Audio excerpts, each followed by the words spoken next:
এক মুরব্বীর রিকশা চালাতো, বহু কষ্ট করে 1 কেজি মাংস কিনে ওর বৌমাকে বলছে যে এটা রান্না করো, আমি গোসল করে আসি। ওর বৌমা চিন্তা করছে কতদিন মাংস খাইনি, দেখি কেমন স্বাদ। টেস্ট নিতে নিতে ও ছাতা ফেরা অর্ধেক খেয়ে ফেলেছে। চিন্তা করছে কি করি, শ্বশুর তো আসবে। প্রথমে মোলা দিয়েছে, আলু দিয়েছে, অন্যান্য তরকারি দেয়। জিজ্ঞাসা করছে সে আসল জিনিস কই, কিসের আসল জিনিস? যদি নিয়ে আসলাম, শ্বশুর আব্বা বলাই হয়নি, আপনি যখন গোসল করতে গেলেন আমি রান্না কমপ্লিট করে ঢাকনা দিয়ে ঢেকে রেখেছি, দুষ্ট বিড়াল এসে সব খেয়ে দিয়েছে। শ্বশুর চিন্তা করছে রান্না কমপ্লিট, ঢাকনা দিয়ে ঢাকাও শেষ, আর গোসল করতে কত সময় লাগে, এর ভেতরে 1 কেজি মাংস বিড়াল খেয়ে ফেলবে। পাশে তাকে বিড়াল ধরেছে, 4 পা হাত পা বেরিয়েছে টাইট করে, দাড়ি পাল্লা এনে ওজন দিয়ে দেখছে 1 কেজি।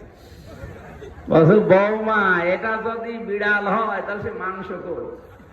এই বিড়াল যদি 1 কেজি মাংস খায় এর ওজন হবে 2 কেজি। এই কথা বলে নাকি? আর এইটা যদি মাংস হয় তাহলে সে বিড়াল কই? এদেশে 51 ভাগ মুসলমান।